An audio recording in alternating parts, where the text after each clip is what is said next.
결국 제가 지금 말씀드릴 것들이 AI가 대체할 수 있냐 없냐에 대한 직업들이에요. 해결해 나가는 전문가들은 여전히 미래에도 각광을 받을 수밖에 없다, 이렇게 말씀을 드리겠습니다. AI 시대에 살아남는 역량은 무엇일까요?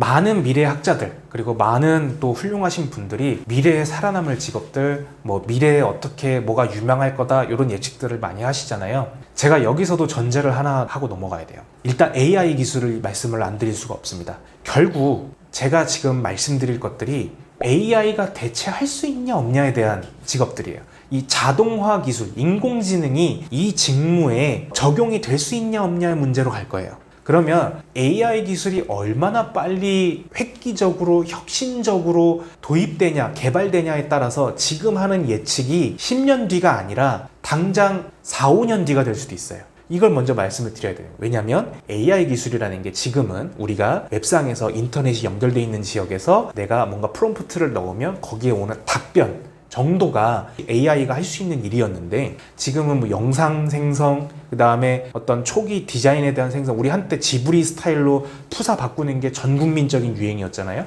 그런 것들을 아주 이제는 사람 눈으로 볼 때도 이야 대단한데 할 정도로 나오는 기술들이 자꾸 오고 있고, 지금 이제 GPT라든가 클로드라든가 이런 AI 생성, LLM이라고 하는 이런 언어 생성 모델들이 궁극적으로 현재 추진하고 있는 목적지가 어디냐면 에이전트예요. 에이전트라는 건 내가 예를 들면 A부터 Z까지라는 결과물을 가기 위해서 일단 A라는 프롬프트를 쳐야 되고, 거기 나온 걸 가지고 B라는 가공을 거쳐야 되고, 한 번 더 C로 추려야 되고, 그러니까 반자동인 거예요. 내가 중간중간 개입을 해야 되는.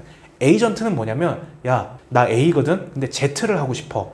이렇게만 프롬프트를 넣으면 자기가 알아서 Z까지 간다라는 거예요. 그게 에이전트예요. 그러면 이게 얼마나 빨리 도입되냐에 따라서 지금 하는 예측이 점점 짧아질 수 있다는 점을 먼저 말씀을 드립니다. 첫 번째는 사람만이 할 수 있는 창의 융합, 그 다음에 컨텐츠 생성에 대한 거예요. 결국 창의 융합이나 컨텐츠 생성이라는 건, AI가 결국 해주는 창의라는 건 기존에 있는 데이터를 학습해서 그럴듯해 보이는 결과물을 만들어내는 거지, 여기에는 사람의 어떤 호불호를 건드릴 수 있는 영감이라는 게 존재하지 않아요. 그러니까 여전히 뭔가 합리적인 기계적 사고라면 하지 않을 시도들, 예를 들면 전에 없었던 스토리들, 전에 없었던, 이게 이거랑 섞인다고? 이게 이렇게 표현이 된다고? 라고 하는 그 신선함을 만들어낼 수 있는 건 여전히 인간의 영역이라는 겁니다. 그리고 그 영역이 여전히 살아남을 확률이 높고요. 두 번째가 인간 대 인간이 붙어야 되는 것들입니다. 이를테면 관계와 돌봄, 공감이 필요한 서비스. 예를 들면 지금 의료 분야에서 의료 로봇이 나왔잖아요. 그래서 100km 떨어진 다른 나라에서 100km 떨어진 응급실에 어떤 원격을 통해서 수술을 했다, 이런 사례들이 나오고 있지만, 그건 사실 원격 모델에 대한 얘기고 로봇에 대한 얘기고, 그 다음에 요즘에 진단 AI도 나온다 그러잖아요. 그건 진단에 대한 얘기이지, 사람을 치유하고 사람을 돌본다는 건 그 사람이 지금 당장 갖고 있는 감정에 기반해서 이 사람들을 옆에서 케어해주고 도와주는 정말 순간순간적인 어떤 반응과 판단이 필요한 거기 때문에, 그 다음에 사람 사이에 오는 그 감정의 교류 역시 어떤 이런 돌봄에 있어서 굉장히 중요한 거기 때문에, 이런 부분들을 AI가 대체하기는 쉽지 않다. 물론 가정부 로봇이 나오겠죠. 가정부 로봇이 지금 이제 막 시연돼서 돌아다니고 있잖아요. 그런 로봇이 나온다 하더라도 이 아이한테 그러면 이 로봇 납두고 우리 아이 납두고 우리 여행 갑시다가 안 되는 거예요. 그러니까 결국 그런 부분들을 기계가 대체하기까지는 굉장히 오랜 시간이 걸릴 거다라는 거고요. 여기에서 따라 나오는 데이터 기술, 또 사회 해결형, 사회 문제를 해결하는 전문가 역시 오랫동안 살아남을 거라는 거예요. 결국 이 데이터를 가지고 이 데이터를 종합해서, 아까 우리 사회가 지금 원하는 인재가 문제 해결형, 뭔가 얼마나 창의적으로 이 문제에 대한 해법에 접근할 수 있는가 라는 거잖아요. 결국 지금 우리가 4차 산업이라는 거를 다 마주함에 있어서 우리가 겪는 사회 문제라는 게 단순히 지난번까지의 지금까지 살아왔던 어떤 해결 공식이 적용되지 않기 때문에, 앞으로도 지금 맞닥뜨린, 그 전까지는 듣도 보도 못했던, 그 전까지는 겪지 못했던, 격동의 세대가 겪어내지 못했던, 겪어보지 못했던 사회 문제를 해결해 나가는 전문가들은 여전히 미래에도 각광을 받을 수밖에 없다. 이렇게 말씀을 드리겠습니다. 진로교육 전문가가 본 4세고시, 7세고시 어떻게 생각하시나요? 그렇죠. 최근에 문제가 많이 됐었죠. 이슈도 많이 되고 과연 7세고시, 4세고시가 맞냐 했을 때 4세고시, 7세고시 오디션을 보러 가는 학부모님한테 물어보면 이걸 안 하면 대학에 못 보낸다고 생각을 하시고 그 외의 부모한테 하면 그거 아이를 우울하게 만드는 거라고 얘기를 하겠죠. 이거를 왜 이런 현상이 벌어졌고 왜 이걸 하려고 하는 부모님들은 이걸 하려고 하게 만들까를 먼저 생각을 해봐야 됩니다. 그러니까 첫 번째는 아까 말씀드렸던 학습 누적량을 빠르게 채우고 싶은 거예요.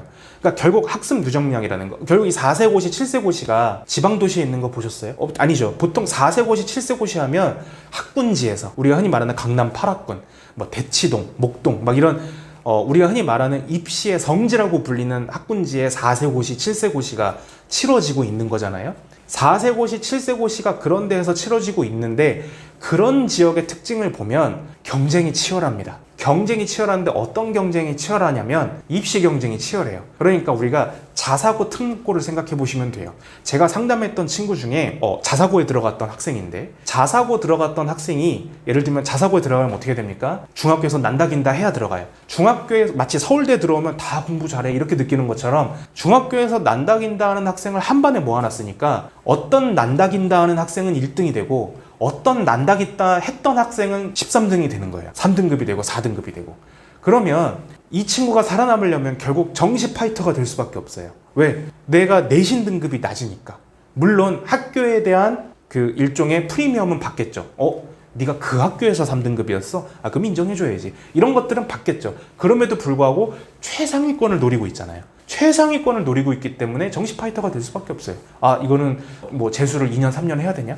결국 그건 뭐냐면 정시 파이터가 달성해야 될 가장 확실한 목표 중에 하나가 학습 누적량이에요. 4세고시, 7세고시라는 건 이 학습 누적량을 어렸을 때부터 선행을 하다 못해 어린이집 다닐 때부터 선행을 시켜서 학습 누적량을 이미 막 이만큼 쌓아놓고 시작해갖고 결국 최상위권을 판별하는 게 뭡니까? 그 변별력 있는 킬러 문항들을 풀어내냐 못 내냐의 문제잖아요. 당연하게 맞아야 되는 일반 문항들은 다 맞추고 변별력을 가르기 위해서 만들어 놓은 그 킬러 문항들을 다 맞춰내는 거. 그게 이제 결국 최상위권을 가르는 힘이라고 본다면 학습 누적량을 얼마나 빨리 채워갖고 이 친구가 정시 파이터가 돼도 문제 없어 라는 수준까지 올라갈 수 있도록 만들려고 하는 그 욕심이 있을 거고요. 또 그 욕심을 또 부추기는 사교육 마케팅 현장이 있을 거고 그런 게 돌아가서 4세고시, 7세고시가 돌아간다고 보고 결국 이게 원하는 건 하이리스크, 하이리턴 구조라는 거예요. 그러니까 결국 내가 어릴 때 아이를 입시 현장에 넣는다는 얘기는 아이가 발달 과정에서 당연히 겪어야 된다고 권장이 되고 권고가 되는 것들을 건너뛴다는 얘기잖아요. 이 아이가 이 나이 때 뭔가 학습, 흔히 말하는 암기, 이해, 응용이 강요되지 않고 탐색, 판단, 실패, 실수 이런 것들을 통해서 내 안에 있는 어떤 내적인 강함이 길러져야 되는데 이런 것들을 할 시간을 여기에 투자를 한다는 거잖아요. 이게 노리는 거는 말 그대로 하이리스크, 하이리턴을 노리는 거예요. 그러니까 결국 좋은 대학교를 보내려고, 의대를 보내려고, 내가 최상위권에 있는 최상위 학과를 보내려고 이것들을 하는 거기 때문에 마찬가지로 투자에 실패하면 잃는 게 큰데 돈만 잃는 게 아닌 게 문제인 거죠.